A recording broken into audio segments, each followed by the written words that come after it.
Louvado seja o nome do Senhor. Graças a paz a todos, irmãos. Uma alegria muito grande poder fazer parte desse momento. O Evangelho de Lucas, capítulo 23, verso 34. Está contido neste livro a primeira palavra de Jesus na cruz do Calvário. Pai, perdoa-lhes, porque não sabem o que fazem. Ao meditar neste trecho, nós devemos remeter a nossa memória ao contexto interior deste acontecimento.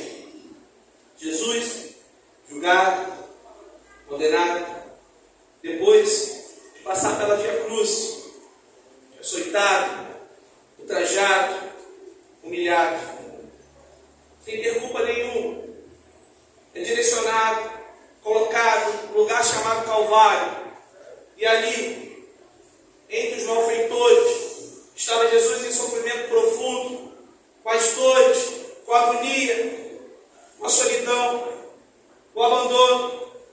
Ele olha para essas pessoas que zombavam, que humilhavam, que os ultrajavam, com olhar terno, escreve essas palavras: Pai, perdoe-os, porque não sabem o que fazem. Essas mesmas pessoas que olhavam para Ele e caminhavam com Ele, depois de traído pelos seus próprios companheiros e abandonado, Jesus sofrendo um sofrimento profundo, escreve essas palavras e diz: Pai, perdoe-os, porque não sabem o que fazem. Essas palavras foram proferidas pelo autor e consumador da salvação e nos ensina no dia de hoje. Será que nós temos a capacidade de olhar para o outro e dizer: você está perdoado? Ou pedir que Deus o perdoe: Pai, perdoe a ofensa dele, porque ele tem me perseguido, ela tem me perseguido, ele tem me humilhado, ela tem me humilhado, mas mesmo assim, Senhor, perdoe, porque tu assim perdoa aqueles que verdadeiramente te ofenderam.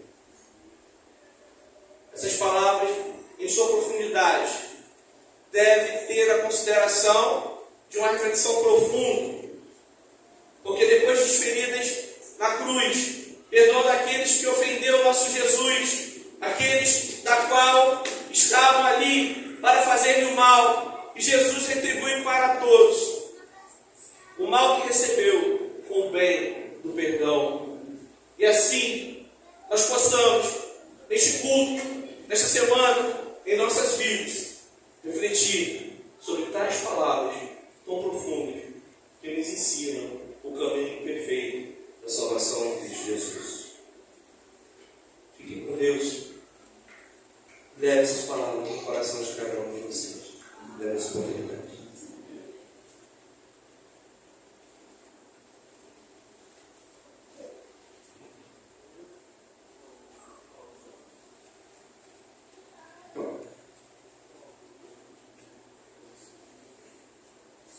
Graças a Deus, irmão, mais uma vez, estaremos falando sobre a segunda palavra da cruz. Está em versículos de 39 a 43. E a segunda palavra da cruz nos diz assim: em verdade, eu te digo, hoje estarás comigo no paraíso. Lucas 23, 43. Esta é uma palavra, nós costumamos dizer as palavras da cruz, mas na verdade são frases, que Jesus colocou diante da sua morte na cruz no Calvário, a morte mais terrível que o homem pode sofrer, e foi designada no sermão diante da cruz. E este momento é o momento onde os dois ladrões zombam e blasfemam do nosso Senhor Jesus Cristo. Um diz assim: não és tu o Cristo? Salva-te a ti mesmo e a nós também. O outro, mais acessível, já se arrependendo, já se conscientizando de quem era o rei, já se conscientizando quem era o Cristo, fala assim: respondendo-lhe, porém, o outro repreendeu, dizendo: nem ao mesmo temes a Deus, estando sob igual sentença? O malfeitor falando para outro malfeitor: nós, na verdade, com justiça, porque recebemos o castigo que nossos atos merecem, mas este nenhum mal, o Cristo nenhum mal fez. E acrescentando a Jesus, disse: lembra-te de mim quando vieres ao teu reino. Ele sabia, né, que Cristo tinha um reino. Ele estava se arrependendo, ele estava reconhecendo, ele estava se entregando. Mas a palavra, eu quero fazer uma breve ilustração, ainda tenho alguns minutinhos, né? Quero fazer uma breve ilustração. Segundo os teólogos, nós temos na língua original grega benfeitores ou ladrões. O termo original, né, para quem conhece bem o grego, kreptes, é o ladrão no sentido geral que furta, mas não pratica talvez uma criminalidade muito severa. O cárpagos é o malfeitor que pratica, só fica fora da lei, pratica as coisas ruins, mas está fora da lei. E o lestai, dentro da palavra benfeitor, no original tem esses três vocábulos gregos. E qual foi dirigido? Né? A tradução, simplesmente nós temos a tradução de benfeitor. E qual desses três se encaixam aos ladrões? E por que nós estamos falando isso? Na verdade, em Mateus fala assim: e os mesmos impropérios lhe diziam também os ladrões que haviam sido crucificados com eles. Ou seja, na verdade, os dois estavam blasfemando contra Cristo. Os dois estavam maldizendo a Cristo inicialmente. Mas um estava reconhecendo, estava se entregando, e mais do que isso, estava acreditando e buscando a Cristo naquele momento. Mas existe ladrão bom, né? Cremos que não existe ladrão bom na vida, né? E se tivesse que ter salvação, não seria pelas obras daquele ladrão. E é onde nós vemos que a graça redentora de Cristo, independente do que nós fazemos para trás, no momento em que a pessoa crê, se entrega e se coloca na disposição de Deus, Ele faz a obra da salvação. É pela graça do nosso Senhor Jesus Cristo que temos a salvação. A primeira palavra é de perdão, a segunda palavra é de salvação para todos nós, para aquele que se entrega, para aquele que busca, para aquele que se redime, para aquele que se arrepende dos seus atos. Porque diante da cruz, aquele ladrão colocar todas essas palavras, interpretamos, segundo a teologia, como um arrependimento e uma entrega total a Cristo. E Cristo fala assim, a segunda palavra: Jesus lhe respondeu: em verdade te digo que hoje estarás comigo no paraíso. Irmãos, se Jesus Cristo aceitou aquele ladrão com tudo aquilo que ele praticou na vida, será que ele não aceita a mim e a você que pratica o reino de Deus, que pratica as obras de Cristo? Mas é preciso não só simplesmente nós falarmos os vocábulos da salvação ou pregarmos o Evangelho sem estarmos interiorizados, melhor dizendo, o efeito a ação da salvação, o verbo da salvação, se não estivermos interiorizados e se não estivermos convictos que realmente Cristo morreu e ressuscitou, nos dando graça, não pelas nossas obras, não pelo nosso viver, mas pela obra redentora dele, porque já era um plano de Deus para as nossas vidas. E eu acredito que cada um aqui presente, Deus tem um plano de salvação para cada um de nós, e nós temos que crer nisso, até que Deus nos leve, para um novo reino, uma nova vida, e que Deus nos abençoe grandemente, e que possamos estar convictos da salvação em Cristo Jesus. Amém?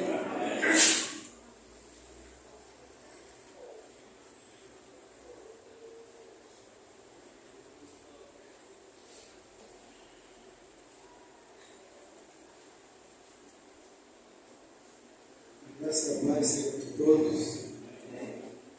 Irmãos, depois de ouvirmos sobre a palavra de perdão e a palavra de salvação, o texto bíblico também nos mostra no relato do evangelista João, no capítulo 19, versículos 26 e 27, uma palavra de aflição e de cuidado. Vendo Jesus sua mãe, junto a ela o discípulo amado, disse: mulher, eis aí teu filho. Depois disse ao discípulo: eis aí tua mãe. Dessa hora em diante, o discípulo a tomou para nós. Dentre as 7 palavras da cruz, o maior discurso da história nos leva ainda à compreensão amável do referencial que é Cristo, para termos um comportamento onde lembremos desse mundo secularizado, pós-moderno, de que pessoas são melhores do que as coisas. Precisamos observar que essa palavra de afeição e cuidado de Jesus para com a sua mãe não era apenas uma continuidade de tradição contextual. Bem sabido que os historiadores dizem que o judeu jamais sairia de casa, assumiria um outro compromisso, inclusive o casamento, sem antes deixar seu pai e sua mãe amparados. E ali no Calvário, Jesus, olhando para aquela que durante todo aquele período o viu crescer e ouviu as palavras de que seria traspassada em Jesus uma espada, ele sofreria, ela recebe aquela palavra não de desprezo,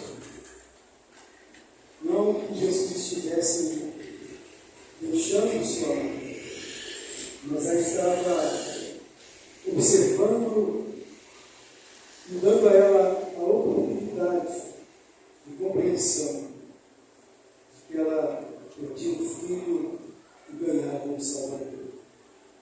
Ela estava sendo olhada como alguém que era amada.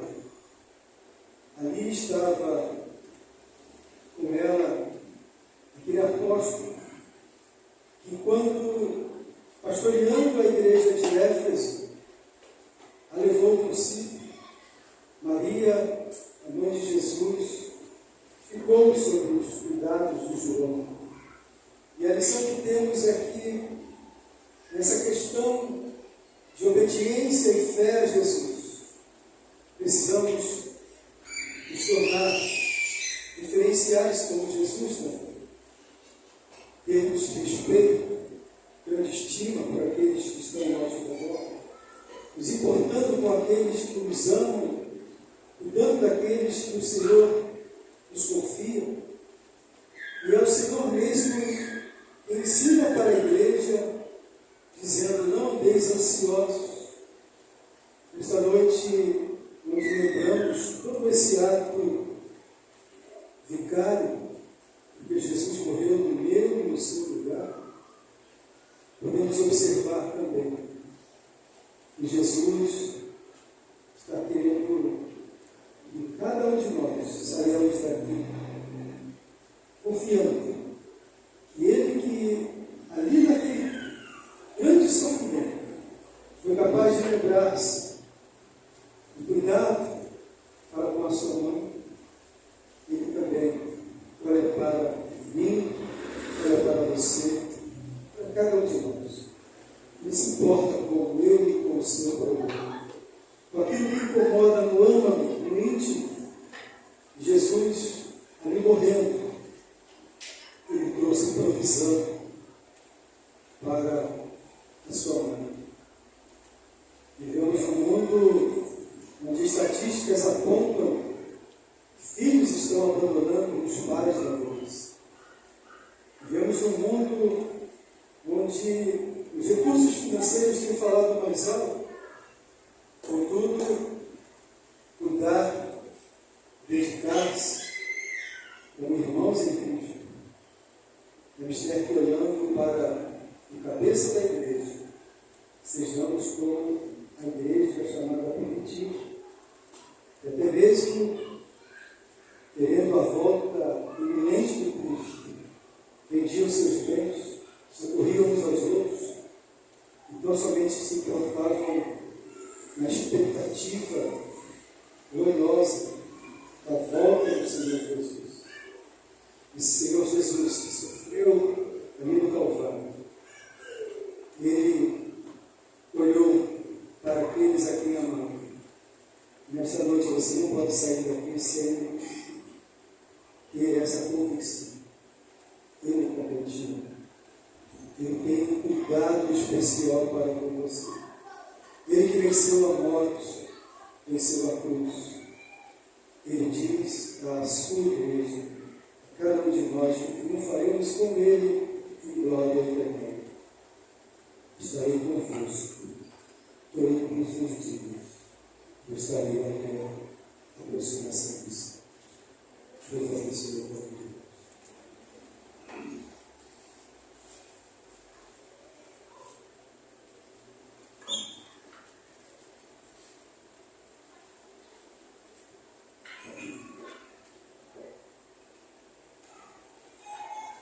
Amém.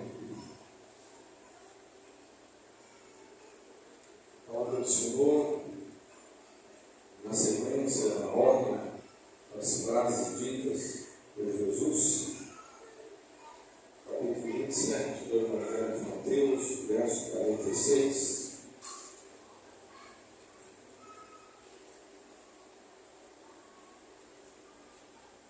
Eu leio também o verso 45, diz assim: desde a hora sexta até a hora nona, houve trevas sobre toda a terra. Por volta da hora nona, clamou Jesus em alta voz, dizendo: Eli, Eli, lama sabachthani. O que quer dizer? Deus meu, por que me desamparaste?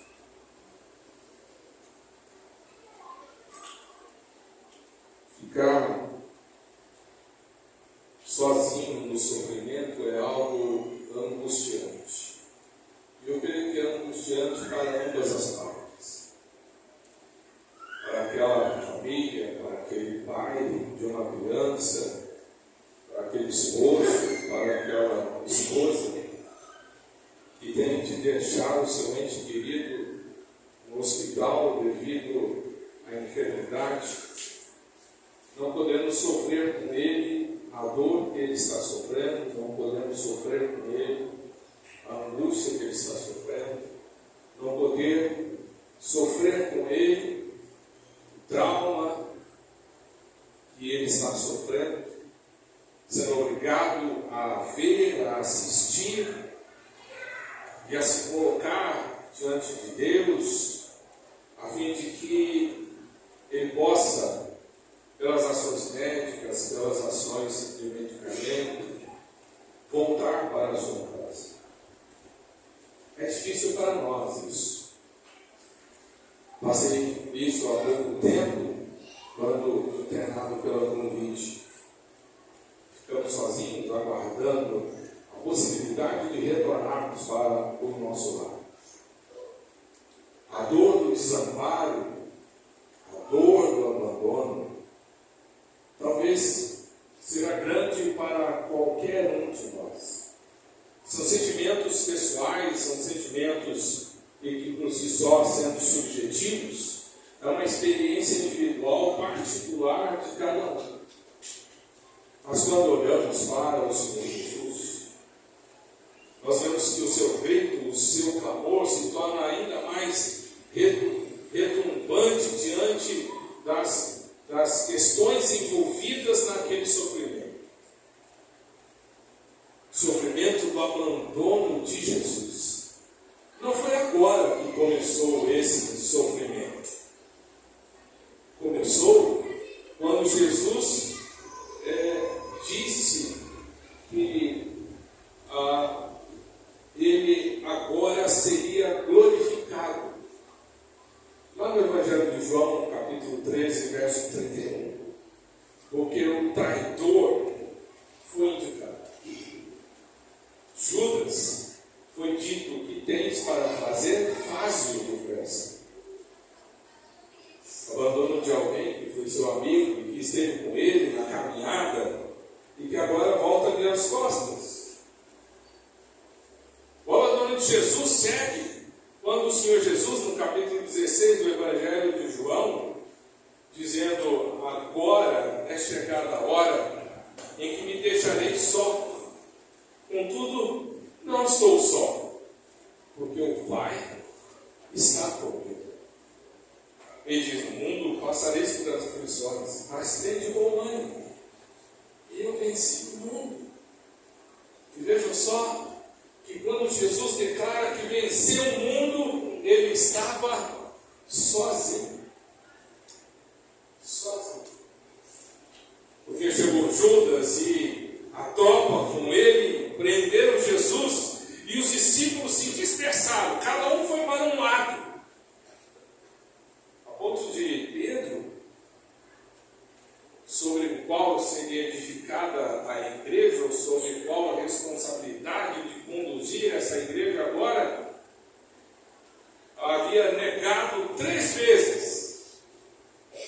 E não há maior desamparo, maior abandono do que alguém quem você tanto ama dizer que não o conhece, que não sabe quem é, que nunca esteve com ele. Apesar do sotaque, apesar da desconfiança das pessoas,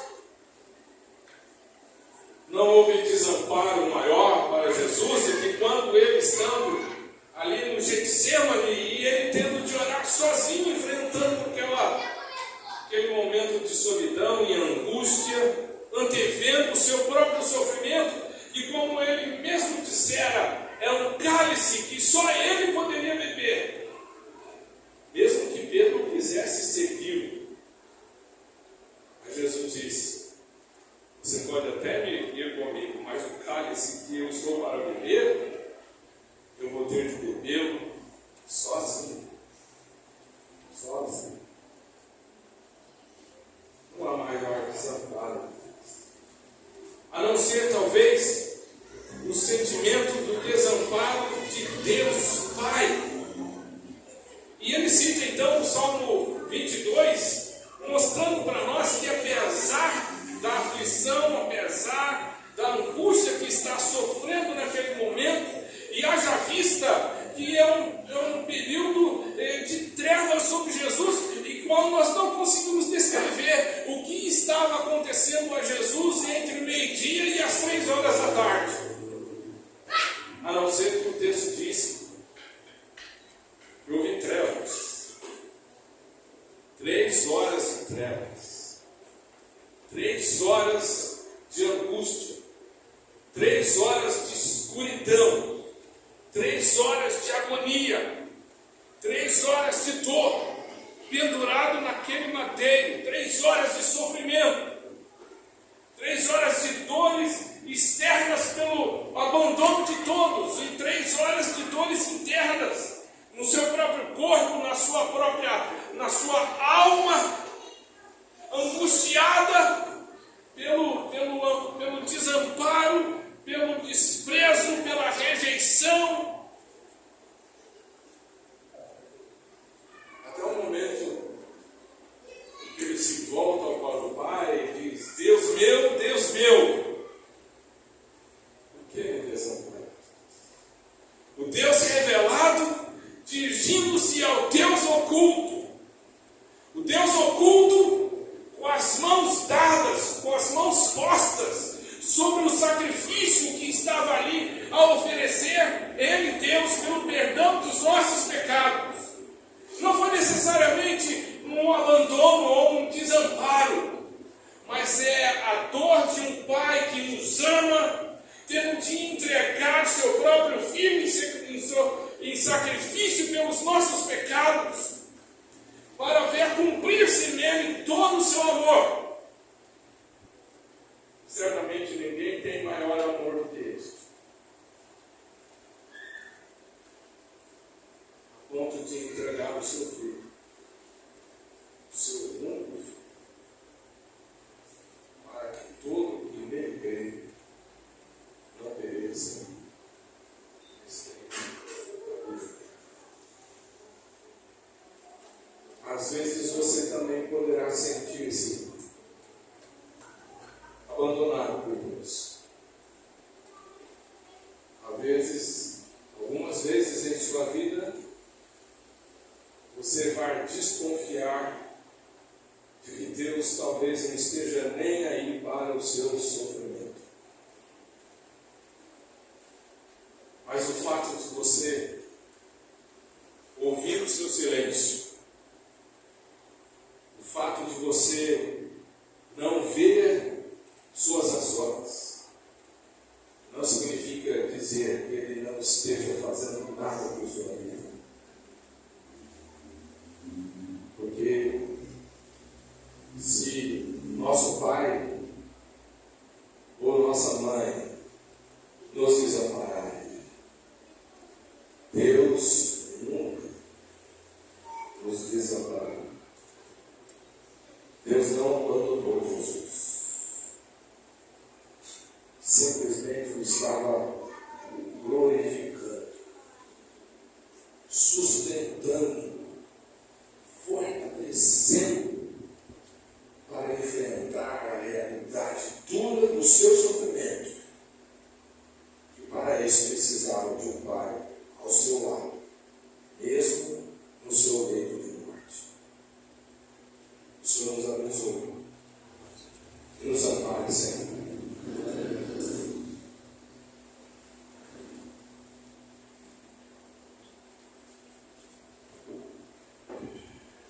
Graças a Deus, amados.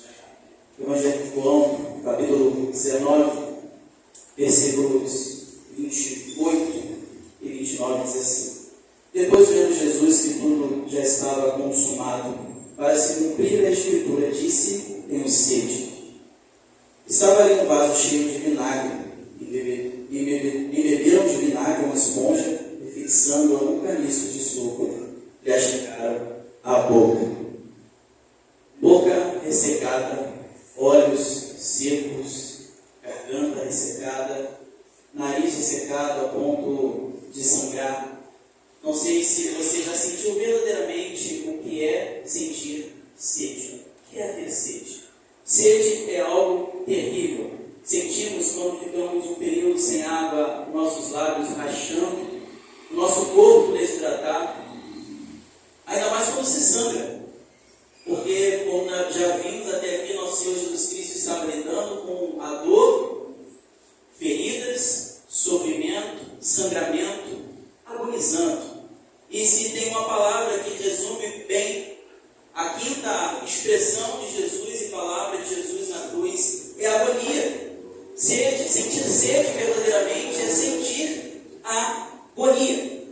Como disse, nós já vimos até aqui o quanto nosso Senhor Jesus Cristo, ele já sofrera até este momento em que ele declara ter sede. Abandonado, traído por dinheiro, por um daqueles que dizia ser seu amigo, que caminhava com ele, passando por um julgamento completamente injusto, desleal, testemunhas falsas compradas para incriminá-lo, passando nas mãos de um homem que, por mera conveniência, Pilatos o entrega para ser crucificado, sofrendo na via dolorosa até chegar ao Monte da Caveira. Não bastasse todo o sofrimento que Jesus Cristo, nosso Salvador, já tivesse passado até este momento da sua história, Jesus Cristo demonstra a sua dupla natureza. Mesmo sendo Deus, 100% Deus, mostra a sua humanidade num gesto de necessidade tão simples, de algo tão simples que representa a vida, que é sentir sede, demonstrando que é homem de dores, que sabe o que é padecer, que sabe o que é sofrer. E ele faz através desta necessidade, a necessidade daquilo que representa a vida para nós. Água é vida. Jesus Cristo, ele mesmo sendo a própria água da vida, o próprio Deus, por meio do qual todas as coisas passaram a existir, rios e mares foram criados por intermédio dele, é o Deus que sofre a ponto de sentir sede e clamar por água.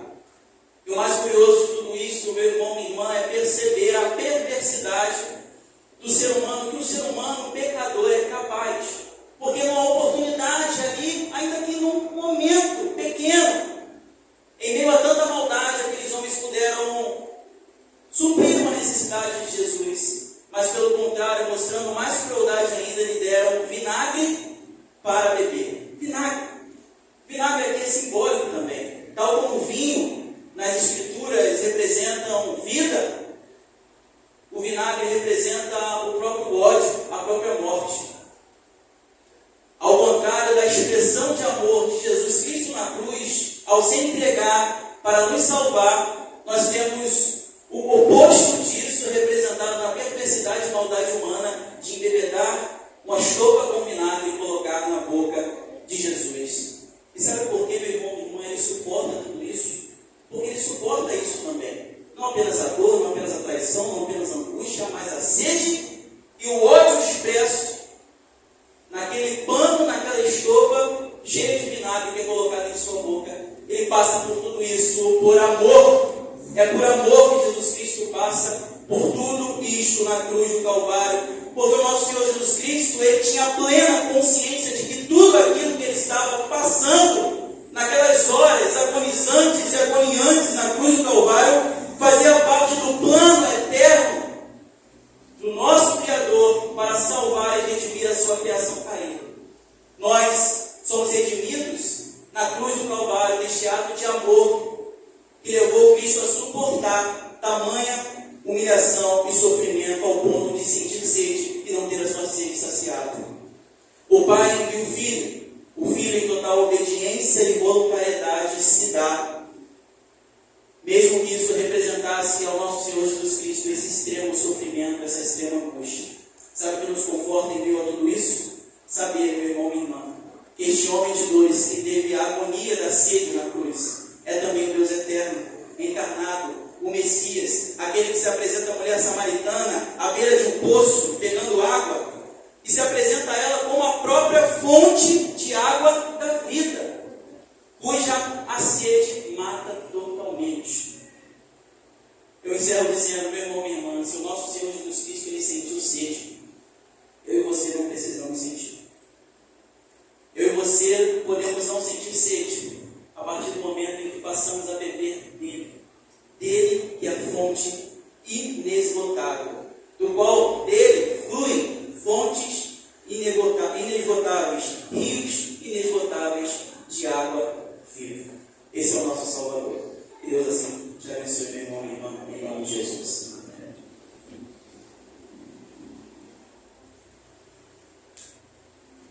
Amém. A sexta palavra da cruz está consumado. João capítulo 19, versículo 30,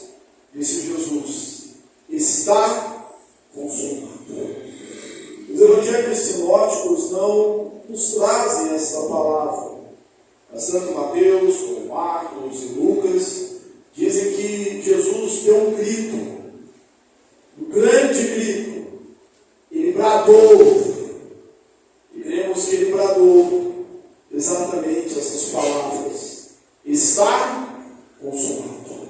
Está consumado não foi um murmúrio de uma derrota, um choro de uma derrota, mas o brado de uma vitória, o brado da missão cumprida, o brado de que está feito.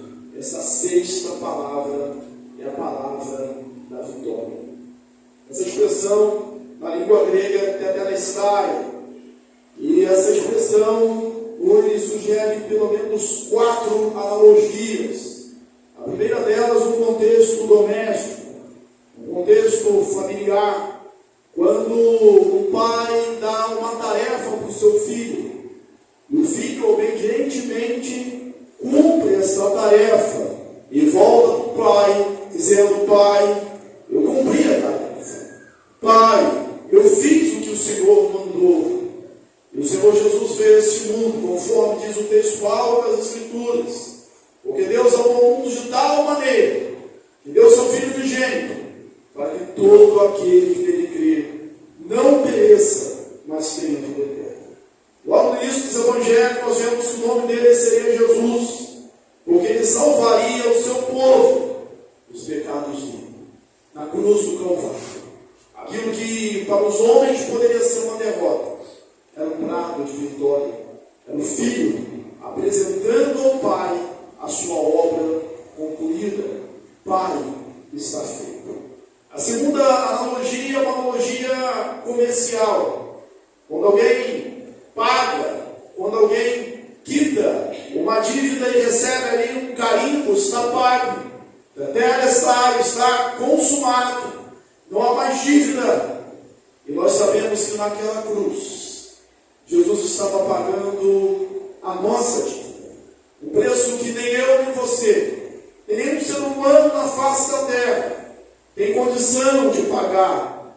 O apóstolo Pedro diz que não foi mediante coisas corruptíveis, com prata, com ouro, que nós fomos resgatados do nosso fútil procedimento que nos legaram nossos pais, mas pelo precioso sangue, o sangue do Cordeiro, sem defeito, sem mácula, o sangue de Cristo. Paulo, falando aos Colossenses, no capítulo 2, no versículo 14, ele diz: tendo cancelado o escrito de dívida que era contra nós, que constava de ordenança, que nos era prejudicial, removeu-os inteiramente, encravando Deus. Está consumado, está pago. O preço foi completamente pago. A terceira analogia é uma analogia imobiliária. Isso para o contexto, para o nosso contexto, contexto de muitos, onde nós nos referimos a ter uma casa como sonho da casa própria. Era como Jesus estivesse pagando ali a nossa entrada no céu, dizendo: agora eu tenho uma escritura do céu, eu sou um cidadão do céu, eu tenho uma casa no céu, eu tenho uma morada no céu. Outrora, ele já havia dito para os seus discípulos: vou preparar-vos um lugar. Na casa do meu Pai há muitas moradas, vou preparar-vos um lugar. Está consumado.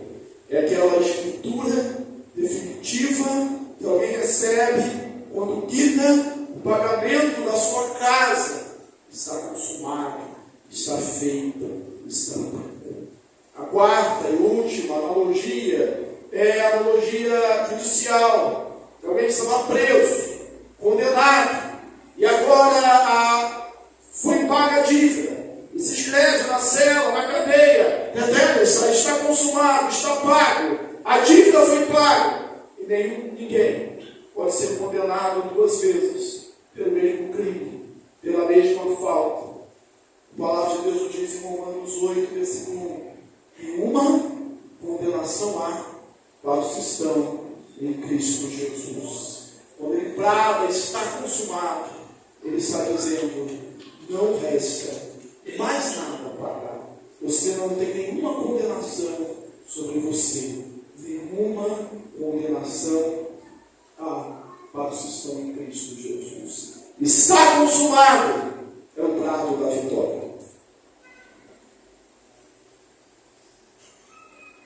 Pai seja convosco, irmãos. A sétima palavra da cruz está em Lucas, capítulo 23, versículo 46, que diz: Então Jesus clamou em alta voz: Pai, nas tuas mãos entrego o meu espírito. E dito isto, expirou. Jesus não foi morto apenas por nós. Ele mesmo entrega-se em nosso favor. A explicação do evangelista Lucas aqui fica claro para nós que foi um ato de vontade e de desejo próprio do próprio Cristo entregar-se. Ele não estava ali contrariado, ele não estava ali apenas cumprindo a sua missão, ele não estava ali apenas por obediência, ele encontrou-se em perfeita harmonia com a vontade de seu Pai. Aliás, é a segunda palavra, na primeira palavra de Jesus na cruz, ele diz: Pai, perdoa-nos. E agora, novamente, ele dirige-se ao Pai. Dirige-se a seu Pai para entregar o seu Espírito ao seu Pai. Essa é a relação que está posta entre Jesus e Deus. Ele é o seu Pai. Tudo o que ele tem vem das mãos do seu Pai. A sua missão foi entregue pelo seu Pai. Ele cumpre essa missão. Agora, cumprida a missão, dito que a obra foi consumada, ele entrega o seu Espírito, porque a única coisa que ele pode fazer é dizer: olha, aqui está o meu Espírito, eu entrego a minha vida. Entrego a minha vida não porque estou coagido a entregá-la, não porque os homens e os poderes de morte me venceram, não porque já não tenho mais recursos para lidar com a oposição que é contra mim. Não, Jesus entrega a própria vida porque nos amou profundamente, nos amou profundamente, nos amou ao ponto de entregar-se. Amou-nos de tal maneira, o Deus Pai, que entregou o seu Filho, e o seu Filho voluntariamente diz: eu entrego o meu Espírito, eu assumo a minha morte, eu entrego a minha vida, e entrega para nós. Diz o apóstolo Paulo, ele faz isso não porque éramos justos, não porque tínhamos justiça própria a oferecer ao próprio Deus, mas ele faz isso quando nós ainda éramos pecadores, sabendo quem somos, sabendo a nossa realidade, sabendo a nossa decadência, sabendo a nossa fragilidade. Deus entrega a sua própria vida. Jesus diz que a sua vida é oferta pelo nosso pecado. Nós a recebemos. Nós recebemos a dádiva da vida do próprio Deus. Foi na sua morte que nós encontramos vida. Foi na sua entrega que nós fomos reconciliados. Nós fomos achados perdidos. Mas o Deus Todo-Poderoso foi ao nosso encontro, veio ao nosso encontro e nos salvou. Entregou-se por nós, entregou o seu Espírito, entregou a sua alma, entregou o seu corpo, entregou quem ele era. Mas, para nossa alegria, ele entregou o seu Espírito. Mas a Bíblia nos relata que ao terceiro dia ele levantou-se dos mortos, ele desceu à mansão dos mortos, ele enfrentou a morte, nele não foi achado pecado algum. Se por um lado alguém deveria morrer pelos nossos pecados, isso Jesus fez. Nele não foi achado pecado em si mesmo, de forma que a morte, mesmo ele ter entregado o seu Espírito à morte, não pode mantê-lo na sepultura. A morte não pode suportar o poder de um Deus todo-poderoso que jamais pecou. Ele entregou-se, mas ele foi levantado pelo próprio Pai, para nossa gratidão e para nossa alegria. Ele entrega o seu Espírito, mas o Pai o levanta dos mortos. Hoje nós celebramos a morte, mas já com o olhar no domingo pela manhã, quando nós iremos celebrar a ressurreição dos mortos. Nós concluímos essa mensagem mostrando tudo que Cristo fez por nós, que Deus fez por nós, sabendo que o sacrifício que nós agora choramos e sofremos, vivenciamos, experimentamos, não são comparáveis com a glória que há de ser revelada, porque se morremos em Cristo, também ressuscitamos com Ele. Se estamos nele na morte, estamos também com Ele na vida. Se Ele desceu à sepultura e morreu, também nós um dia desceremos, mas também nós nos levantaremos, também nós ressuscitaremos dos mortos, também nós podemos celebrar a Páscoa, sabendo que a Páscoa é vida, que a morte jamais irá superar a vida. Cristo nos deu a sua vida, Ele entregou o seu Espírito, e nós também recebemos desta vida a perspectiva de futuro, de vida eterna que Ele nos dá. Que o Senhor continue a nos abençoar e a nos ajudar nessa caminhada até a volta de Jesus Cristo, nosso Senhor. Amém? Que Deus nos abençoe.